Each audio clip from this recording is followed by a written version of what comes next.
Hey, in today's video, I'm going to show you how to play I Wish It Could Be Christmas Every Day by Wizzard. Like any great pop song, there's some definite unexpected weirdness in places, and it's also deceptively tricky. I'll show you how to play it, so make sure you check out all the lessons.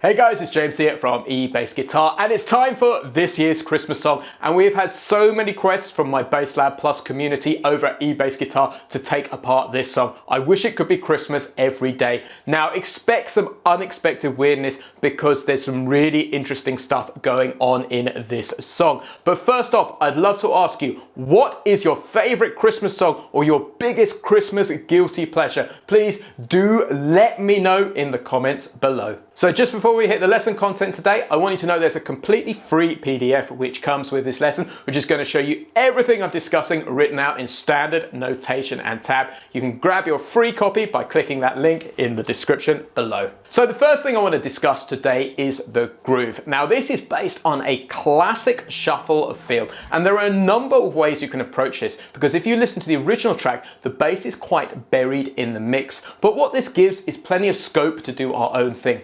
Personally, what I would do over this track is play a groove which is largely based on the root note, which sounds like this. And what I would do is I would pick out the odd passing note, which is largely derived from the saxophone or brass parts. But you could also approach it in more of a rocky way, like a Thin Lizzy kind of idea with lots and lots of triplets, like using a pick or something like that. Or Brian, one of my students over at eBassGuitar, made up more of a walking bass line, which sounded like this, which would work equally well. So use your creativity. The crucial thing is the part that comes with this is just a guide to show you the most important sections of the songs and the things you should be picking out. So this track starts with a 4-bar introduction, and we are in the key of D, and so we're going to start off with 3 bars of D like this. 1, 2, 3. And then on bar 4, we play this unison phrase with the rest of the band, which sounds like this. And that is simply an E, an F sharp, a G, and an A, and they are pushed before the beat. Now, we're gonna dive straight into the verse now. This is a 16-bar sequence. So let's look at the first 8 bars to begin with. So we're gonna start off with 2 bars of D. Then we're going to go up to 2 bars of G like this. And then we're going to go to a bar of D and then a bar of B minor. But to get there, I picked out a note from the brass because we're going to play a C sharp on the beat 4 just to link the chords together. So we're going to end up with this. B minor, like that. And then we have this phrase which sounds great if we play it with the rest of the band, which sounds like this. So this little kind of walking bass line. So this is over a bar of E minor, and what we're going to play here is 2 E's, 2 F sharps, 2 G's, and then 2 G sharps like that. Of course, this is all written out in the PDF which comes with this, so you can see this written out in tab if you'd like to. So this is the E minor bar. And then on the 8th bar, we play this phrase which is phrased with the rest of the band, which is a real typical shuffle phrase, which sounds like this. 1. And what we do is we simply just leave that first beat of the bar free, and then we pick up halfway through the first beat. 1. Like so. So let me just play those 2 bars together, the E minor to the A.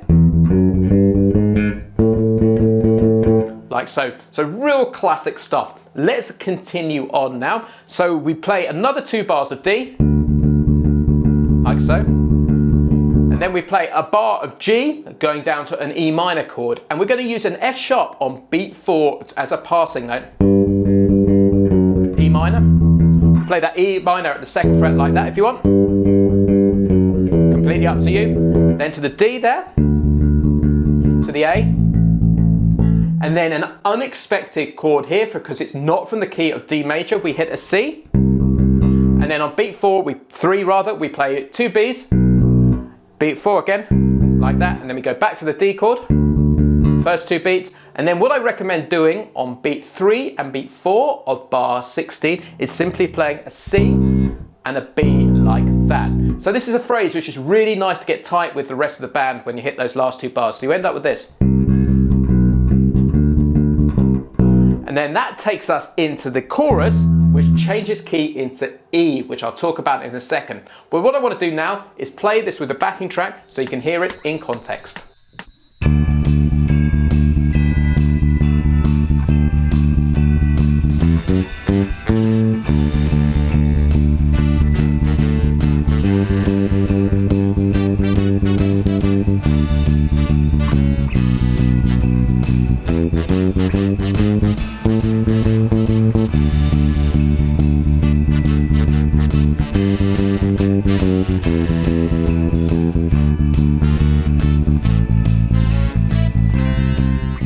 Once you've got the verse down, the next thing we need to look at is the chorus section. Now, the critical thing to appreciate here is that the verse is in the key of D major, then it modulates or transposes into the key of E major here.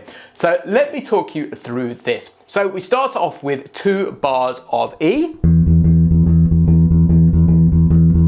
Then we go up to 2 bars of A. Then we have this wonderful descending bass line, which is simply 2 beats of B, 2 beats of A, 2 beats of E with a G sharp in the bass, and 2 beats of F sharp minor, taking us to the E chord. So it sounds like this. And then we hit a bar of E.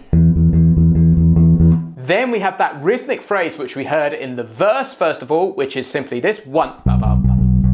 So it's simply playing all of the 8th notes in the bar, but leaving the first one free to create that rhythmic phrase. Now let's carry on here. So we have 2 bars of E coming up, bar of A, and then we're going to go to a bar of F sharp. But to get there, we're going to hit 2 G sharps on the way down on beat 4. So we're going to end up with this. Then we have these unison hits, which are just so synonymous with this tune, which sound like this. 9. And they fall on beat 2 of the bar, and the first one is a bar of A, 1, and then a bar of B.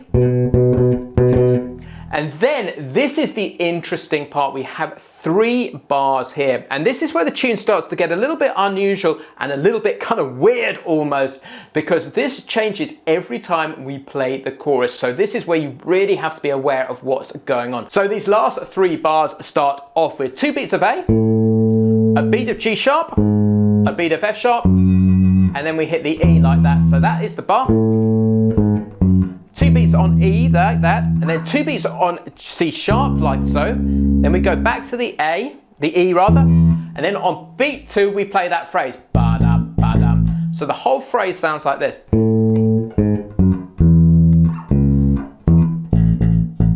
And that A, the purpose of it is to help us modulate back to the verse, because that takes us back into the key of D. Like so. Then we start off again. So what I want to do now is play you the chorus in context so you can hear what it sounds like.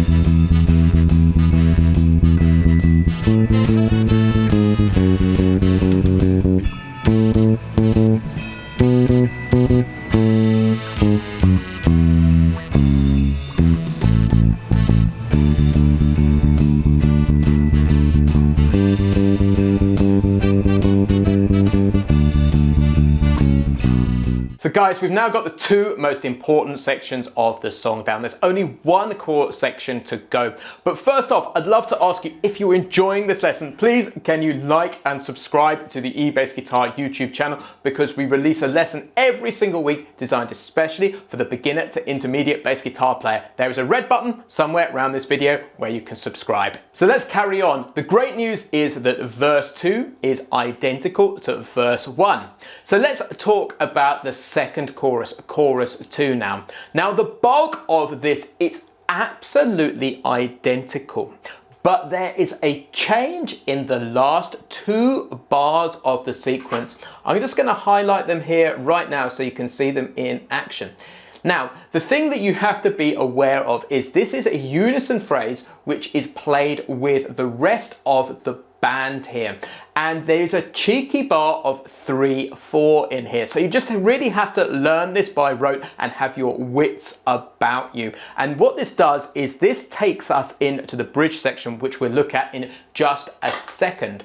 So what I want to do is go from the last line here. So we're going to start on that unison phrase, 1. So that is the bar of A and then the bar of B. And then the next bar is simply this, which you heard before. But what I want you to do is go down the D string when you play this. So 1, 2, 3, 4. And then we land on the E here. And what we do is we play this chromatic phrase, which sounds like this. And then that takes us into the B chord. And so what I want you to do is simply go like 1, 2, 3. So your first, second and third finger. Simply on the first 3 beats of that bar. 1, 2, 3. Then shift position and play E, G to G sharp. So like that. And you play 2 G sharps, but you push them before the beat. And then after that, you play an A and then an A sharp like that. And that makes up our bar of 3/4. So we have a bar of 4/4, which is normal. And then we lose a beat in the second bar. So there's only 3 beats in that bar. And then that takes us into the B section there, the B minor, which is part of the bridge or the instrumental section. So let me play that once more so you can hear. 1, 2, 3, 4.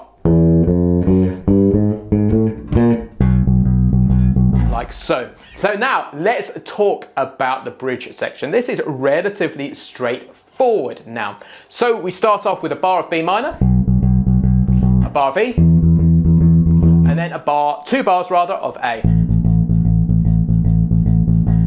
And then a bar of B minor, then this unexpected D minor chord, and then 2 bars of A minor. Now it gets interesting here. What we do next for the next 2 bars is we play a D chord, but we play them offbeat on beats 2 and 4 of each bar. So we get 1, 2, 3, 4, 1, 2, 3, 4, 1, 2, 3, 4, like so. Then we go into 2 bars of G, and then we hit an A chord. And then what we do on the second bar of the A is we play that unison phrase 1, ba da ba ba. And then that takes us back into the D for verse 3. So what I want to do is play that all the way through now from the end of chorus 2, I think, into the bridge. So let me show you what that sounds like.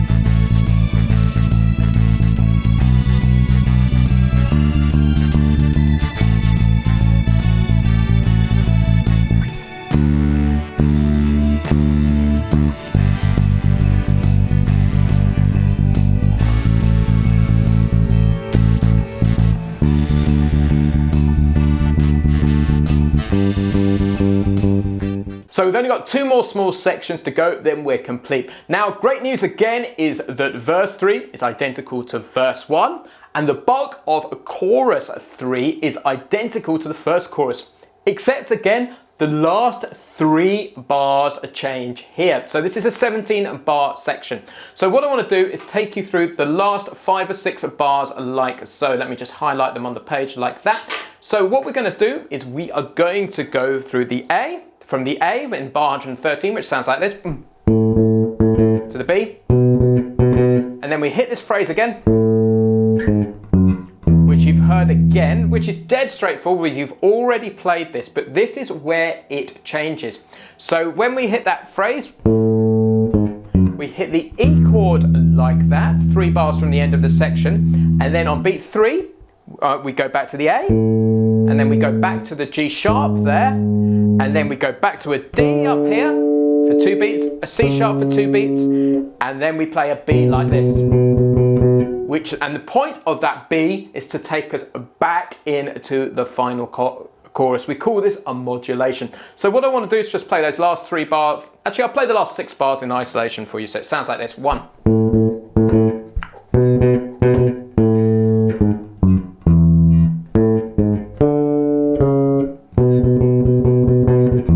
And then you're back into the chugging away on the chorus. So let me just play that with a backing track so you can hear that little ending in action.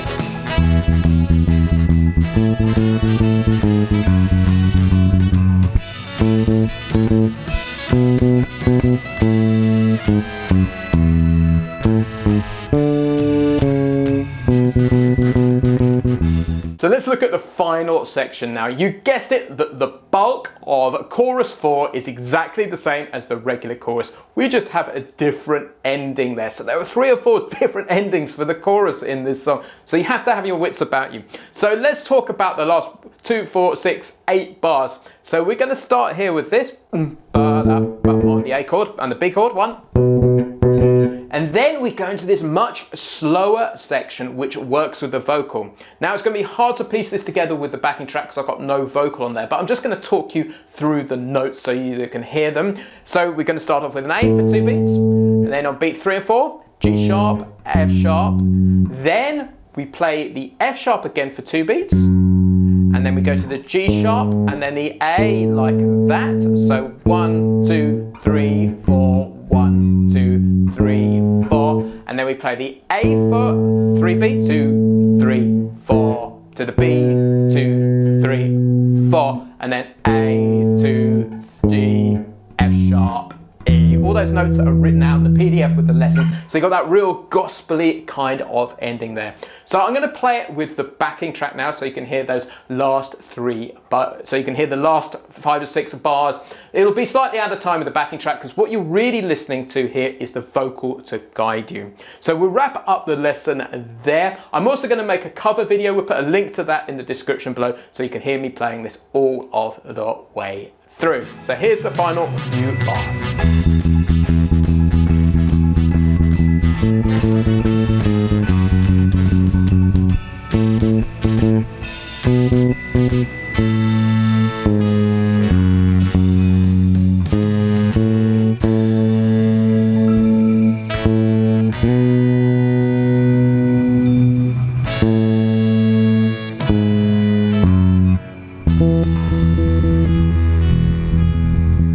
So guys, that is the end of this year's Christmas video. I really hope you enjoy it. Please take this away, have some fun playing this track because it really is real fun to play. So that just leaves me to wish you guys a very Merry Christmas, and thank you so much for subscribing to the eBassGuitar channel in 2021. It's been so much fun releasing content, and we've got loads and loads of great stuff planned for 2022. So have a great Christmas and much love from me and the eBassGuitar team. Catch you soon.